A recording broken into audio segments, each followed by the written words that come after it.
BJP के कुछ छोटे भैया लोगों ने प्रेस वार्ता की कि प्रशांत किशोर के पास पैसा कहां से आता है। प्रशांत किशोर ने पटना में जमीन खरीदी है, इनके पास सेल कंपनी है। और आप लोग भी ये सवाल कभी कभी पूछते रहे हैं कि जनसुराज के पास पैसा कहां से आता है। तो मैं आज किसी दूसरे पर बात करूं उससे पहले जरूरी हो गया है कि आप ये जानिए कि प्रशांत किशोर के पास पैसा कहां से आता है, उस पैसे को देने वाले लोग कौन है, उसका स्रोत क्या है और उसको खर्च कैसे किया जाता है। क्योंकि सावन के अंधे को सब हरियाली ही दिखती है, बिहार के चोर नेताओं को सब चोर ही दिखता है। तो मैं आज कोई भी खुलासा करने से पहले अपने लिए, अपने जनसुराज में जुड़े हुए साथियों के लिए और बिहार की जनता के लिए ये बात बताना चाहता हूं कि अभी आपको आंकड़े जारी कर रहा हूं, उसको नोट कीजिए ताकि बिहार की एक एक जनता जाने कि जनसुराज का पैसा कहां से आया है, किस माध्यम से आया है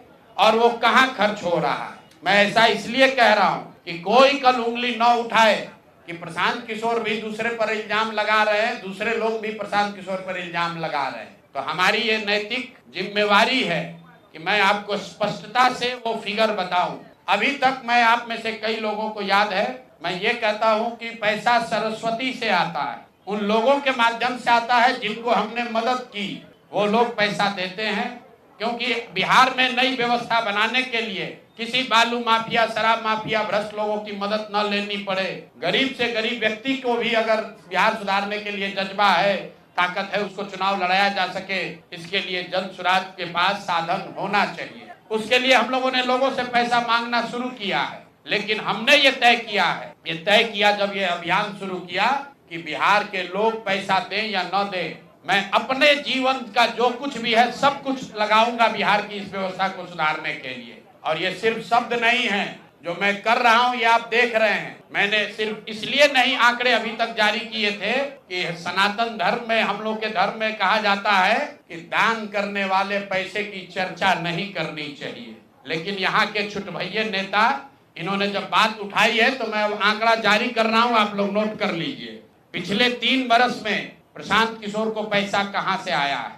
हमको पैसा 2 जगह से मिलता है। एक, जिसको हम लोग सलाह देते हैं, जिसको आप राजनीतिक कंसल्टिंग कह लीजिए, या जो भी आदमी हमसे सलाह मांगता है। हमने जीवन में कभी किसी से फीस नहीं लिया, लेकिन जब बिहार का अभियान शुरू किए तो ये तय किया कि अब हम फीस लेंगे क्योंकि हमको समाज के लिए पैसा चाहिए। तो 2021-22 से जिसने भी प्रशांत किशोर से मदद ली है, जिसने भी हमसे सलाह लिया है, वो चाहे कंपनी हो या पॉलिटिकल पार्टी, पहली बार अपने जीवन में मैंने ये भी किया है कि अगर कंपनी को भी, किसी बड़े बिजनेस हाउस को भी मेरे से सलाह चाहिए, उसका मैं फीस लेता हूँ। और टोटल जो फीस लिया गया पिछले 3 बरस में मेरे व्यक्तिगत अकाउंट में या मेरे से जुड़े हुए संस्थाओं में 241 करोड़ रुपया फीस के तौर पर मैंने पिछले 3 साल में जमा किया है।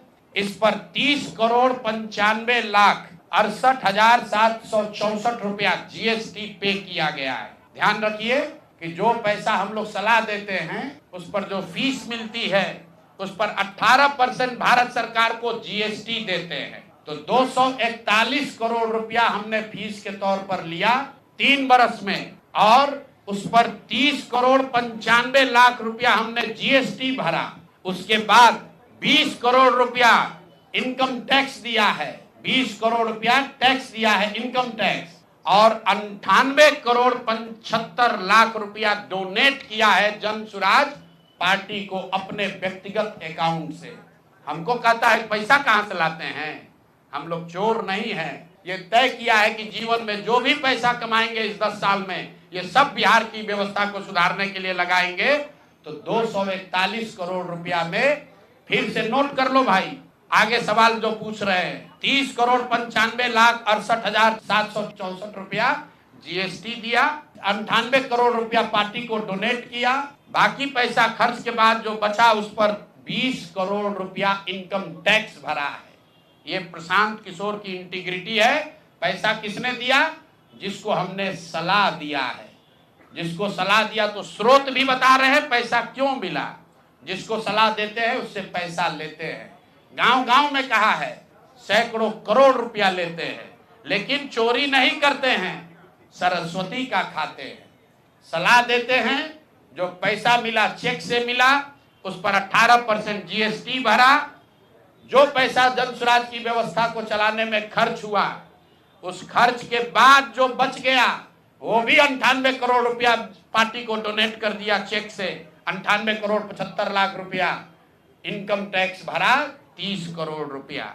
और आगे से ये जितने आप लोग पत्रकार हैं, मेरा आपसे आग्रह है, हमको नेता मत कहिए। हम मंच पर जो कहते हैं वो करते हैं। हम नेता नहीं हैं, बिहार से पैसा कमाने नहीं आए हैं। अपना खून पसीना का कमाई का पैसा लगा रहे हैं।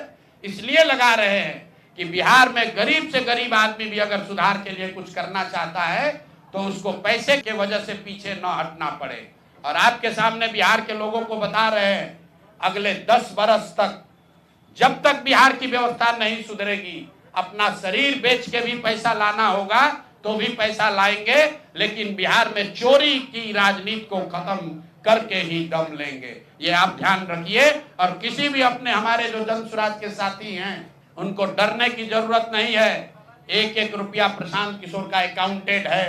केंद्र सरकार को GST भरा है, इनकम टैक्स भरा है। और जब आप इनकम टैक्स भरते हैं तो ये भी पूछा जाता है कि पैसा आया कहां से है। किसी ने कहा अभी एक प्रेस कॉन्फ्रेंस में, एक मैं खाली आपको उदाहरण देता हूं, नवयुगा कंस्ट्रक्शन के नाम पर किसी ने कहा पैसा दिया है। बिल्कुल दिया है। 11 करोड़ रुपया लिए है।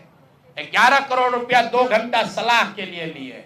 उनको एक प्रोडक्ट लॉन्च करना है, वो लॉन्च करने के लिए हमसे सलाह चाहिए, तो 11 करोड़ रुपया हमने कहा पार्टी को डोनेट करो, तब 2 घंटा का सलाह देंगे। ये बिहार के लड़के की ताकत है, ये सरस्वती की ताकत है।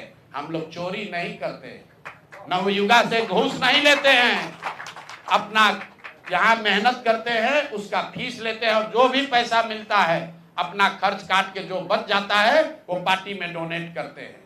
और हमने अपने साथियों से भी कहा है कि बिहार में जाकर लोगों से पैसा मांगने से पहले आप अपना जितना डोनेट कर सकते हैं वो कीजिए। और मैं लोगों को कहूं, उससे पहले हमने अपने आप पर यह जिम्मेवारी ली है कि जो भी 10 साल में पैसा कमाएंगे, ये सारा पैसा बिहार को बनाने सुधारने के लिए डोनेट करेंगे। और ये 98 करोड़ रुपया इस साल में डोनेट किया है मैंने, हमारे अकाउंट से सीधे जन स्वराज को मैंने डोनेट किया है।